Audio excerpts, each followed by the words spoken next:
ka umiiyak? Si Jepoy kuya, tinalo ko sa flip top. Hindi porke konti lang alam ko sa flip top ang yabang-yabang na. Hina mo naman, pare, yan lang iiyakan mo. Hindi mo na itanong nung bata kami. Maning-maning sa akin yung mga flip top na yan. Ituro mo sa akin yung Jepoy na yun, ako ka mukha kalaban sa kanya. Eto kuya oh. Oh, sipon. Ikaw pala nagpaiyak sa kapatid ko dahil tinalo mo sa flip top? Ngayon magkakaalaman ako kalabanin mo, ano, G? Sige kuya, basta walang pikunan na. Laki-laki mo eh. Sige, ako unang banat na. Nakita ko nanay mo nasa Hong Kong. Hindi nakauwi kasi ginawa ni King Kong! Yung para yun lang, ito kuya. Nakita ko tatay mo nakatago sa kumot. Pinahidan ko ng kulangot. Biglang naging panon! Ano kuya? Sus, waepek. Ito, nakita ko tong batang to sa kanto. Binato ko ng trumpo, naging engkanto! Nakita ko nanay mo bumili ng itlog. Binato ko yung ulo, yung bukol, bilog na bilog! Wait lang. May nakalimutan ko, wait lang. Wala ka na pala eh. Ito pa, meron pa ako. Short mo ube, t-shirt mo ube, palakpakan ng bagong pulube!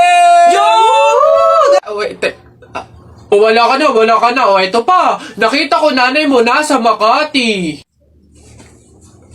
Buntis na nangangarati! Bayabangan ng batang tuwa, suntukan na lang!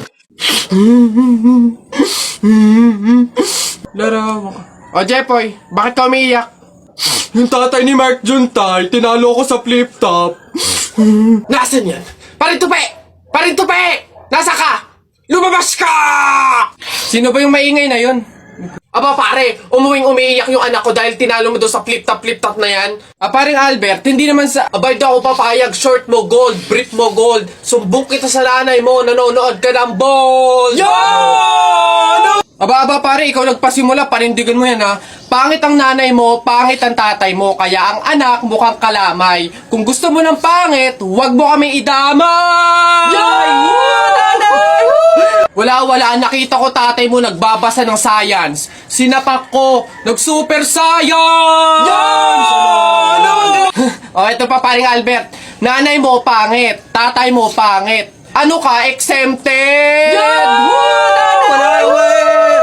Sus! Nakita ko tatay mo, nanay mo teka pre, wala na, utal-utal ka na, umuwi ka na lang, magpalobo ka na lang ng sipon, pero eto, teka, baunin mo. Piso-pisong malupet, ikay nagpagupit sa tatay mo, malupet, kaso nga lang walang puwet!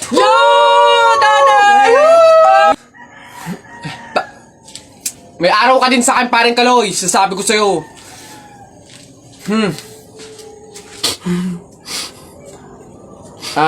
Anak, Jepoy, pasensya na, talo tayo.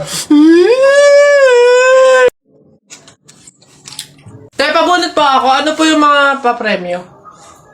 Lombans, hairband, calculator, paper ayun yung kotse pong blue. Ayun. Pabunot po. Ano? Tagal. Ito. 127 po. Ito po. Wala. 21 po. Meron? Wala ulit. Ba't wala pa rin? 1. Gusto ko yung laruan na yun eh. 1 pa 1. Wala. Wala pa rin.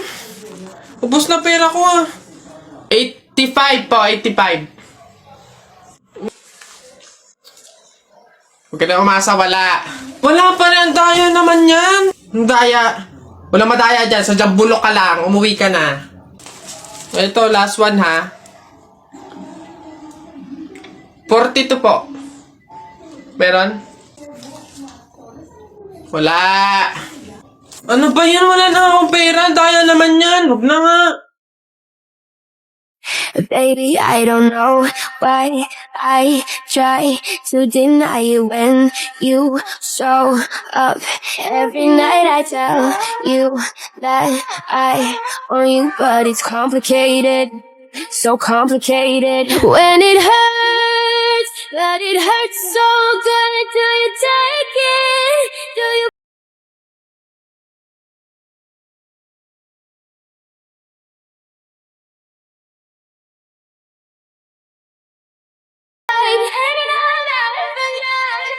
Your love is like it hurts so good. Your love is like it hurts so good. Reach for you in our hands tied. Are we dancing like we're burning paradise?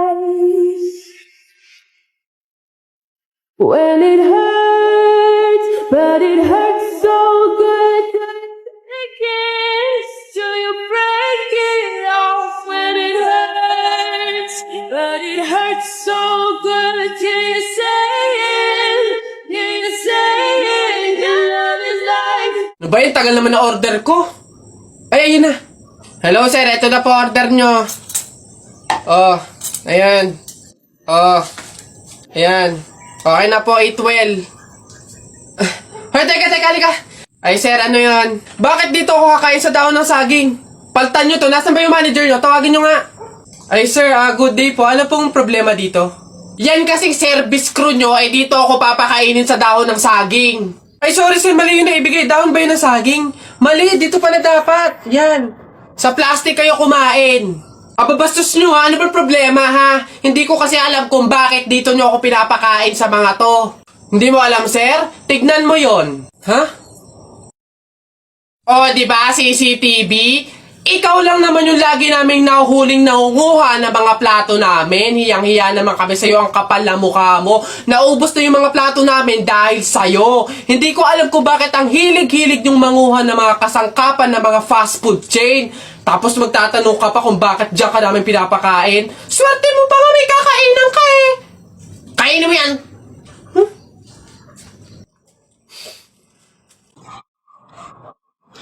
Anak! Joshua! Oh, Nay. Magsilab ka nga doon sa harapan. Ha? Bakit naman? Eh di ba't kakalibing lang ng lolo mo? Pamahiin yon. Kailangan magsiga para makapunta agad sa langit yung lolo mo. Ganun ba? Sige. Mga pamahiin na yan. Wala naman akong Nay! Wala akong masigang kahit anong basura dito. Ano ba yan? Bilisan mo, Joshua. Napakasimpleng bagay, hindi mo magawa, ha? Kahit ano, sigaan mo. Bilisan mo. Kahit ano. Kahit ano. Bilis. Ba't natakbo? Nako, Aling Lourdes! Yung anak niyo po, sinunog yung bayan! Diyos ko po! Ala! Tinamaan kang magaling na bata ka! Ba't sila nagtatakbo ba? Okay naman ang mga yun. Pamahiin, di ba? Pamahiin, di ba? Kaya sundin yun. Okay na mga to. Babe, happy mansary. Hindi ba ako babatiin? First mansary natin ngayon, no? Nakakatampo ka naman, ha? Tapos meron pa akong regalo sa'yo, oh.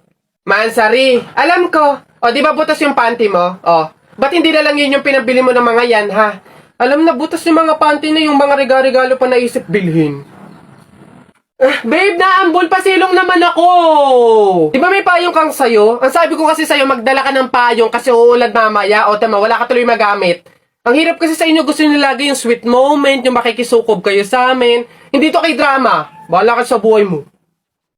Babe, ano ba? Kanina pa ako nagugutom, kumain na tayo. Ay nako, tapos ako kumain. Ikaw kanina pa kita inaaya kumain, ayaw mong arte mo. Gusto mo kasi lagi yung mga may sweet moment pa, bebe pam. Ikaw yung unang susuyuin kumain. Tapos, sabahin mo ako. Arte nyo, bahala ka, magutom ka dyan. Iha, ikaw ba yung asawa nung namatay? Ay, opo, ako po. Bakit po? Gusto ko lang sabihin na mamaya sa libing bawal kang kasunod sa prosesyon ng patay. Ay, bakit po? Pasensya na Iha kasi di ba pamahiin na kapag daw kasunod sa prosesyon ng patay yung asawa, maaari daw na siya yung sumunod na mamatay. Maigi na yung nag-iingat.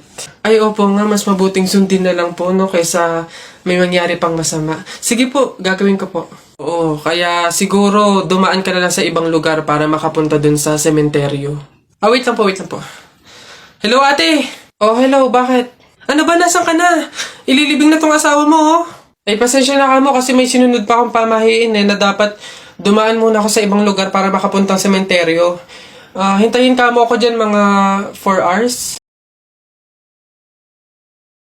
Teacher, may tanong po ako sa'yo kung talagang matalino ka sa math. Ay nako, Tutoy, bata ka pa mapapahiya ka na. Kaya nga math teacher mahusay sa math. Ano ba yung tanong mo? Halimbawa, teacher, meron akong 30 pesos. Tapos, bumili ako ng hamburger, 18 pesos isa. O, ilan yung sukli ko? Diyos ko, Tutoy, napakadali. 30 pesos minus 18. O, edi 12. 12 pesos ang sukli mo. Ah, mali, teacher. Ha? Bakit? Paano mali? 2 pesos lang sukli ko. 20 lang kaya binayad ko. May nakita ka bang 30 pesos na buo? Bola. Talaga ba? Dami kong pugs. Isa mo daw. Oh, naisang punta mo! Diyan lang sa palengke, bibili ng ulam at bigas. Naisama ako! Ikaw na bata kay tumigil-tigil ka ha. Magtututuro ka lang dun eh. Wala tayong pera. Hindi nga ako magkukulit! Hindi mo ako madadaan sa iyak-iyak mo dyan ha. Sinasabi ko sa'yo. Sama ka ako! Pagtingil ka dyan, kahit anong gawin mo, hindi ka pwedeng sumama.